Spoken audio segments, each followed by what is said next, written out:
విజయనగరం జిల్లా వేపాడ మండలం సోంపురము రామస్వామిపేట గ్రామాల పరిధిలో ఉన్నటువంటి ఎటు చూసినా సరే పచ్చని కొండలతో ఉన్నటువంటి ఈరోజు కొండలన్నీ కూడా పూర్తిగా నేలమట్టం అవుతున్నటువంటి పరిస్థితులు కనిపిస్తున్నాయి. ప్రధానంగా మనం చూసుకుంటే ఈ గ్రామంలో ఉన్నటువంటి మైనింగ్ ఏదైతే ఉందో ఆ రాయినైతే లక్షలాది టన్నుల రాయినైతే మాత్రం కొల్లగొడుతున్న పరిస్థితులు కనిపిస్తున్నాయి. ప్రధానంగా మనమైతే ఇక్కడి నుంచి అయితే చూడొచ్చు. ఎంత రాయిని ఈ యొక్క ప్రాంతం నుంచి అయితే మాత్రం వేరే ప్రాంతాలకు తరలించారైతే మనం అయితే చూడొచ్చు. పర్మిషన్ అయితే మాత్రం సుమారుగా చూసుకుంటే మైనింగ్ ఆఫీస్ నుంచి అయితే అవతల రెవెన్యూ ఆఫీస్ కావచ్చు, మైనింగ్ ఆఫీస్ నుంచి కావచ్చు, గౌరంత పర్మిషన్ తీసుకొని కొండనే తొలిసే ప్రయత్నం కూడా చేస్తూ ఉంటారు. ఇదే క్రమంలోనే మనమైతే ప్రస్తుతం చూస్తున్నటువంటి విజువల్స్లో ఉన్నటువంటి ఈ కొండంతా కూడా పూర్తిగా ఇక్కడ చెప్పాలంటే ఒక భూదందా దీనికి పెద్దగా చెప్పాలంటే ఒక విధంగా చెప్పాలంటే పెద్ద మైనింగ్ కుంభకోణం అనేది చెప్పొచ్చు. ఇటువంటి కుంభకోణం అనేది విజయనగరంలో అతిపెద్ద కుంభకోణం అని కూడా దీన్ని అయితే మనం పరిగణించవచ్చు. ఇటువంటి కుంభకోణం అనేది ప్రధానంగా చూసుకుంటే ఈరోజు అవతల రామస్వామిపేట అలాగే పక్కనే ఉన్నటువంటి సోంపురం ఈ గ్రామ పంచాయతీ పరిధిలో అయితే మాత్రం కొన్ని లక్షలాది టన్నుల ఆ రాయినైతే మాత్రం పూర్తిగా వేరే చోటుకైతే తరలిస్తున్నటువంటి పరిస్థితులు అయితే మనకు కనిపిస్తున్నాయి. ప్రధానంగా చూసుకుంటే దీనికి సంబంధించినటువంటి గతంలో ఈ యొక్క ప్రాంతాలకు ఈ యొక్క గ్రామాలకు చేసినటువంటి ప్రధానంగా చూసుకుంటే ఏదైతే ఈ చుట్టుపక్కల గ్రామాలనే మాత్రం చూసుకుంటే ప్రధానంగా చూసుకుంటే ఇటువంటి మైనింగ్ అయితే మాత్రం యథేచ్ఛగా కొనసాగుతున్నటువంటి పరిస్థితి కనిపిస్తుంది. దీని పట్ల అయితే మాత్రం ఎప్పటికే మైనింగ్ అధికారులు కానీ దీనికి సంబంధించిన రెవెన్యూ అధికారులు కానీ ఎవరు కూడా పట్టించుకోలేదని అయితే వాపోతున్న పరిస్థితి కనిపిస్తుంది. దీని కారణంగా చూసుకుంటే ఎక్కువగా చూసుకుంటే దుమ్ము ధూళితో మాత్రం చుట్టుపక్కల గ్రామాలు కూడా తీవ్ర ఇబ్బందులు అయితే ఎదుర్కొంటున్న పరిస్థితులు కూడా కనిపిస్తున్నాయి. ప్రధానంగా మనం చూసుకుంటే మరొకవైపు ఈ గ్రామాలకు సంబంధించినటువంటి ఎవరైతే గతంలో చేసినటువంటి సర్పంచ్లు అలాగే ఎంపీటీసీలు కూడా తీవ్ర ఆందోళన చేసినప్పుడు కూడా ఎటువంటి ఫలితం లేదని కూడా మరొక వైపు అయితే ఆవేదన చేస్తున్న పరిస్థితి కనిపిస్తుంది. అలాగే దీనికి సంబంధించినటువంటి ఈ రామస్వామిపేటకు సంబంధించినటువంటి గతంలో పంచాయతీ ప్రెసిడెంట్గా పనిచేసినటువంటి మాజీ సర్పంచ్ కూడా మనతో పాటు ఉన్నారు. ఆయనతో మాట్లాడి మరిన్ని వివరాలు తెలుసుకునే ప్రయత్నం అయితే చేద్దాం. చెప్పండి, అసలు ఏంటిది ఇంత చూసుకుంటే ఇంత భారీ ఎత్తున అయితే మాత్రం ఇక్కడ తవ్వకాలు జరుగుతున్న పరిస్థితులు కనిపిస్తున్నాయి. ఏం జరుగుతుంది అంతా? సార్, నేను రామస్వామిపేట గ్రామ పంచాయతీ సర్పంచ్గా 2013లో సర్పంచ్గా చేశాను. ఈ గ్రామం ఎంతో పొల్యూషన్ తోటి డస్ట్ తోటి గ్రామం అంతా ఇబ్బందికరంగా ఉన్నది. ఆ డస్ట్ అనేది ట్యాంక్ మీద గ్రామం మీద వెళ్తూ ఉండడం వల్ల ప్రజలు ఇబ్బందికరంగా ఉన్నది. యాక్చువల్గా ప్రతి ఒక్కరికి కూడా కీళ్ళ నొప్పులు, కంటి సమస్యలు అన్నీ ఉన్నాయి. తరువాత ఆ డస్ట్ అనేది ఒక ట్యాంక్ అడుగు భాగాన్నే ఒక నాచులాగా పట్టేస్తూ ఉంటుంది. అవి తాగడం వల్ల ఇబ్బందికరంగా కూడా ప్రజలు ఉన్నారు. దాని మీద ఏంటంటే నేను ఎన్నోసార్లు వంట ఓర్పు కార్యక్రమాలు పెట్టి ఇంచుమించు 24 రోజులు వంట ఓర్పు కార్యక్రమం పెట్టి గ్రామస్తుల్ని ఒక 400 మంది జనాభాలాగా పెట్టుకొని అక్కడ ఈ యొక్క కార్యక్రమాలు అవినీతి ఇల్లీగల్ మైనింగ్ అని ఆపండి అని చెప్పి గ్రామానికి నష్టం జరుగుతూ ఉందని చెప్పాను. కలెక్టర్ గారికి ఎన్నోసారి 30-40 సార్లు గ్రీవెన్స్ పెట్టాను. తరువాత నాకు టెంట్ వేసి కార్యక్రమం చేసినప్పుడు సంఘీభావం తెలపడానికి నాతోటి కొంతమంది తదితర పెద్దలు, సర్పంచులు, ఎంపీటీసీలు కూడా టెంట్లో కూర్చొని నాకు సంఘీభావం తెలపడానికి నా గ్రామం తరపున, నా ప్రజల తరపున సంఘీభావం తెలపడానికి కూడా సర్పంచులు, ఎంపీటీసీలు కూడా నాతో వచ్చి కూర్చున్నారు. అయినప్పటికీ వాళ్ళైతే ఎటువంటి కూడా ఖాతరు చేయకుండా వాళ్ళ పనులు వాళ్ళు చేశారు. గ్రామానికి ఏదైనా మంచి పని చేయమని అడిగాం తప్ప డస్ట్ తగ్గించండి అని చెప్తే వాళ్ళు ఆ మాటని బైఖాతరు చేస్తే దాని మీద ఇల్లీగల్ మైనింగ్ అని దాని మీద హైకోర్టును కూడా సందర్శించినటువంటి ఒక సర్పంచ్ నేను. ఎందుకంటే దాని మీద హైకోర్టు ఇచ్చినటువంటి ఆర్డర్ కాపీ కూడా నా దగ్గర ఉంది. 2019లో క్లోజ్ చేశారండి. ఇదిగోండి ఆర్డర్ కాపీ ఇక్కడ నా దగ్గర ఉంది సార్.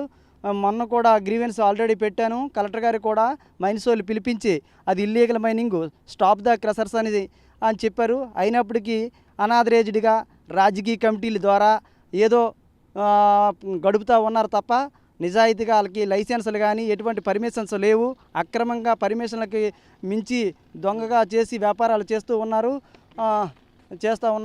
తక్షణమే కలెక్టర్ గారికి కూడా చెప్పాను.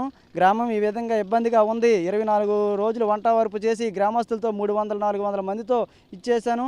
తర్వాత హైకోర్టుని కూడా సందర్శించాను. 2019లో హైకోర్టు ఇచ్చినటువంటి ఆర్డర్ కాపీ కూడా ఈ క్రషర్స్పై డస్ట్ ఉంది, వాళ్ళకి క్రషర్ చుట్టూ ఎటువంటి కాంపౌండ్ వాల్స్ కానీ, ఫింగలర్స్ కానీ, గ్రీన్ బెల్ట్లు కానీ ఏవి లేకుండా ఏదో చేసుకొని వెళ్ళిపోతున్నారు తప్ప ఏమీ లేదు.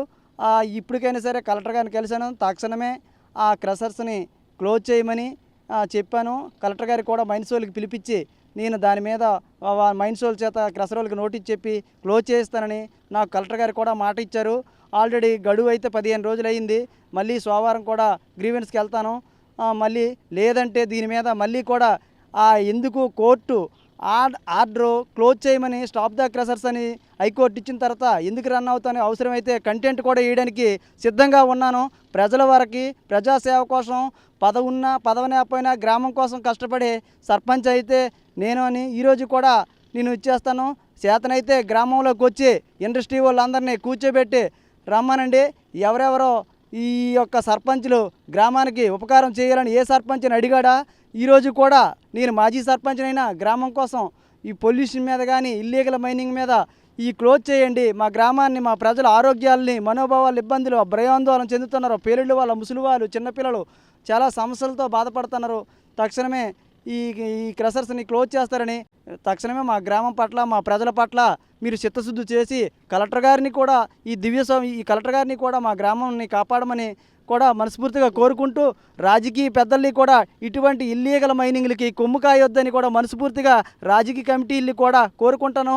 ఇక్కడ ఏ పార్టీ అని కాదు, ఇక్కడ ప్రజాసేవే ముఖ్యము, ప్రజల ఆరోగ్యం కంట మనకి ఏది ముఖ్యం కాదని ఒక సర్పంచ్గా, మాజీ సర్పంచ్గా నేను తెలియపరుస్తూ ఈ అవకాశం ఇచ్చిన మీడియా పెద్దలకి ధన్యవాదాలు తెలుపు. చూసాం కదా, తీవ్ర ఆవేదన చెందుతున్న పరిస్థితి కనిపిస్తుంది. ప్రధానంగా మనం చూసుకుంటే ఏదైతే ఈ యొక్క మైనింగ్ అనేది యథేచ్ఛగా కొనసాగుతుందని అయితే చెప్పుకోవాల్సిన పరిస్థితి కనిపిస్తుంది. అలాగే వెళ్తున్నటువంటి ఆ వెహికల్స్ కానీ, ఆ వెహికల్ ఉన్నటువంటి రోడ్డు కానీ ఎటువంటి ప్రికాషన్స్ కానీ తీసుకోకుండా అయితే ఇటువంటి మైనింగ్ అనేది కొనసాగుతుంది. దీనిపైన మాత్రం జిల్లా అధికారి, ఉన్నత అధికారి యంత్రాంగం అంతా కూడా ప్రత్యేకమైన శ్రద్ధ చూపించేటే ఇటువంటి మైనింగ్ల పైన అయితే చర్యలు తీసుకోవాలని ఆవేదన చెందుతున్న పరిస్థితి కనిపిస్తుంది. ప్రధానంగా చూసుకుంటే ఆ గ్రామాలు చూసుకుంటే అసలు సోమపురం కావచ్చు, అలాగే ఒకవైపు స్వామినాయుడుపేట గ్రామాలు కావచ్చు, చుట్టుపక్కల గ్రామాలన్నీ కూడా సాయంత్రం అయితే చాలు అక్కడ ఉన్నటువంటి పూర్తిగా ఏదైతే రాక్ డస్ట్ ఉంటుందో రాక్ డస్ట్తో పూర్తిగా అన్నీ అక్కడ వాటర్ కావచ్చు, అలాగే ఇల్లే కావచ్చు, ఇంటి ముందు కూడా పూర్తిగా అన్నీ కూడా ఆ బుగ్గుతో నిండిపోతున్నాయని కూడా మరొక వాపుతున్న పరిస్థితి కనిపిస్తుంది. ఇటువంటి ఏవైతే ఇల్లీగల్గా రన్ అవుతున్నటువంటి ఏవేవైతున్నాయో ఇటువంటి అన్నింటిని కూడా తక్షణమే క్లోజ్ చేయాలని కూడా మరొక వాపుతున్న పరిస్థితి కనిపిస్తుంది. ఇటువంటి మైనింగ్లకైతే రాజకీయంగా ఉన్నటువంటి నాయకులు కానీ, అలాగే కమిటీ సభ్యులు కానీ ఎవరు కూడా ఒకే ఒక పక్క అయితే కుమ్ముకాయొద్దు, ప్రజల శ్రేయస్సును కూడా ఆలోచించండి నందు మాజీ సర్పంచ్ కూడా మనతో పాటు మాట్లాడుతున్న పరిస్థితి కనిపిస్తుంది. దీనికి సంబంధించి మరిన్ని వివరాలు ఆ గ్రామ పెద్దలు, అలాగే గ్రామాల్లో ఉన్నటువంటి ఎటువంటి ఇబ్బందులు ఎదుర్కొంటున్నారో వాళ్ళతో కూడా మాట్లాడి మరిన్ని వివరాలు తెలుసుకునే ప్రయత్నం అయితే చేద్దాం. ఈ రాక్ డస్ట్తో నిరంతరము ఇబ్బందులు ఎదుర్కొంటున్నటువంటి రామస్వామిపేట గ్రామ వాస్తవ్యులు మనతో పాటు ఉన్నారు. వాళ్ళతో మాట్లాడి మరిన్ని వివరాలు తెలుసుకుందాం. చెప్పండి, ఏ విధంగా ఈ రాక్ డస్ట్తో మీరు ఇబ్బంది ఎదుర్కొంటున్నారు, అసలు ఏం జరుగుతుంది అంతా? గతంలో నాకు తెలిసి ఇంచుమించు నా జ్ఞాపకం శక్తి తిరిగిన తర్వాత నేను కోరి ఫీల్డ్కి వెళ్ళిన తర్వాత సార్ 30-40 సంవత్సరాలు ఉంటుంది. 40-30 సంవత్సరాలు బట్టి అలాగే వాళ్ళు మా ఊరికి దగ్గరలో క్వారీ ఉంది. క్వారీ నుంచి మేము హెవీ బ్లాస్టింగ్లు కానీ డస్ట్ని కానీ ఎదుర్కొంటాను. గతంలో నాయకులు ఎంతోమంది నాయకులు వచ్చారు. నాయకులు వస్తే మాకు ఇబ్బంది జరుగుతుంది సార్ అంటే వాళ్ళ అవసరాలు కోల్ది మాకు ఏదో మాట చెప్పేసి ఆపుదాము, వాళ్ళకి ఏదో చెప్దాము, వాటర్ పెడదాం, పింగ్లాంటర్ పెడదాం, డస్ట్ రాకుండా హెవీ బ్లాస్టింగ్లు పెట్టకుండా మేము చెప్తాము, వాళ్ళు ఆలకిస్తారు, ఇంకా రావు అని చెప్పేసి మళ్ళీ వాళ్ళు వెళ్ళిపోయిన తర్వాత మళ్ళీ 6 రోజులు 2 వారాలు పోయిన తర్వాత మళ్ళీ వాళ్ళు కంటిన్యూ చేస్తున్నారు సార్. కంటిన్యూ చేసినా మానాటోళ్ళు 2-3 చెప్పినా వాళ్ళు పట్టించుకోలేదు సార్. రాజకీయ నాయకులు మాత్రం వాళ్ళు ఎదిరించలేదు, ఏ రోజు కూడా వాళ్ళకి ప్రశ్నించలేదు. వాళ్ళు కొమ్మక్కి అయిపోయి మరి ఆ బ్లాస్టింగ్లు కానీ ఆ డస్ట్ని కానీ ఆపలేకపోతున్నారు సార్. పేదవారు మాత్రం ఇబ్బంది పడుతున్నారు సార్. కానీ రాజకీయ నాయకులు మాత్రం మన గ్రామంలో వాళ్ళు ఫిల్టర్ వాటర్ తెచ్చుకొని వాళ్ళ బాగోగులు చూసుకుంటారు సార్. వాళ్ళు బిల్డింగ్లు శుభ్రం కట్టుకుంటారు. కానీ హెవీ బ్లాస్టింగ్లు పెట్టి వాళ్ళ బిల్డింగ్లు మా బిల్డింగ్లు కూడా కూలిపోతాయి సార్. అందువల్ల నేను ఎన్నోసార్లు అనకూడదు కానీ సార్, నాతో నేను మాట్లాడతాను కాబట్టి నేను 40 మందిని 30 మందిని హెవీ బ్లాస్టింగ్ల కోసం ఓనర్ల దగ్గరికి తీసుకెళ్ళాను సార్. దగ్గర 40-50 మంది నా మాట విని వచ్చారు సార్. ఒకసారి 2 సార్లు వచ్చిన తర్వాత కానీ ఆ 9 నెలలు ఆపారు సార్. నా అనకూడదు కానీ అంతమంది వెళ్ళి చెప్తే మీకు ఇబ్బంది జరుగుతుంది కాబట్టి మేము ఆపేస్తామని 9 నెలలు ఆపారు సార్. 9 నెలలు ఆపిన తర్వాత మళ్ళీ ఈరోజు కూడా ఎన్నో ఒక 2 నెలలు 3 నెలల కాడి నుంచి మళ్ళీ యథాస్థితికి వచ్చేసారు సార్. మళ్ళీ పెడుతున్నారు సార్. అలాగే పెడుతున్నారు. అలాగే అనకూడదు కానీ ప్రెగ్నెంట్ స్త్రీలు కానీ చిన్నపిల్లలు కానీ ఆ హెవీ బ్లాస్టింగ్ సౌండ్లకి చాలా ఇబ్బంది పడుతున్నారు. కాదు ఒక్కొక్క టైంలో చనిపోవడం జరుగుతుంది సార్. ఆ బ్లాస్టింగ్ల వల్ల మమ్మల్ని రక్షిస్తారని మేము కోరుకుంటాను సార్. అలాగే ఇది హైకోర్టు నుంచి ఆర్డర్ వచ్చింది సార్. వాటి మీద హైకోర్టు నుంచి ఆర్డర్ వచ్చింది. హైకోర్టు నుంచి ఆర్డర్ వచ్చినా సరే వాళ్ళు భయపడకుండా వాళ్ళు ఎన్ని చెప్పినా వాళ్ళు పెట్టి కంటిన్యూ చేస్తున్నారు సార్. అవి మాత్రం మరి ఇంకా మేమేం చేయలేము సార్. మరి మీరే దాని గురించి ఏదో యాక్షన్ తీసుకొని మమ్మల్ని కాపాడుతారని వానల నుంచి ఆ డేవీ బ్లాస్టింగ్ నుంచి డస్ట్ నుంచి మనం కోరుకుంటున్నాం సార్. చూసాం కదా, తీవ్ర ఆవేదన వ్యక్తం చేస్తున్న పరిస్థితి కనిపిస్తుంది. ప్రధానంగా చూసుకుంటే ఏదైతే ఈ సోముపురమే కాకుండా వేపాడ మండలంలో కాకుండా అలాగే పక్కనే ఉన్నటువంటి జామి మండలం అంటే జిల్లా వ్యాప్తంగా ఉన్నటువంటి ఈ బ్లాస్టింగ్లు చేసైతే మాత్రం ఏదైతే ఈ రాక్ని ఈ కొండలను అయితే తొలిసే కార్యక్రమం అయితే చేస్తున్న పరిస్థితి కనిపిస్తుంది. అయితే వీళ్ళకి ప్రధానంగా చూసుకుంటే మైనింగ్ డిపార్ట్మెంట్ నుంచి చూసుకుంటే ఒక గోరంత పర్మిషన్ తీసుకుని ఒక కొండనే తొలిసే కార్యక్రమం కూడా మరొక వైపు అయితే చేస్తున్న పరిస్థితి కనిపిస్తుంది. ఎటువంటి ప్రికాషన్స్ కానీ దానికి సంబంధించినటువంటిది ఎటువంటి గైడ్లైన్స్ కానీ ఫాలో అవ్వకుండా అయితే మాత్రం ఈ చుట్టుపక్కల గ్రామాల్లో ఉన్నటువంటి ప్రజలంతా కూడా తీవ్ర భయభ్రాంతికి గురి చేస్తున్నారని కూడా తీవ్ర ఆవేదన వ్యక్తం చేస్తున్నటువంటి పరిస్థితులు కనిపిస్తున్నాయి. ఇటువంటి వాళ్ళపైన అయితే జిల్లా ఉన్నత అధికారులంతా కూడా ప్రత్యేక చర్యలు తీసుకోవాలని కూడా మరొక వైపు అయితే ఈ యొక్క గ్రామవాసులు కోరుకుంటున్న పరిస్థితులు మనకు కనిపిస్తున్నాయి. కెమెరా పర్సన్ నాయుడుతో రాజేష్, RTV, విజయనగరం నుంచి. మరిన్ని వీడియోస్ కోసం ఛానల్ ని సబ్స్క్రైబ్ చేయండి. లేటెస్ట్ అప్డేట్స్ కోసం వాట్సాప్ ఛానల్ ని ఫాలో అవ్వండి. ఆ లింక్ డిస్క్రిప్షన్ లో ఉంది.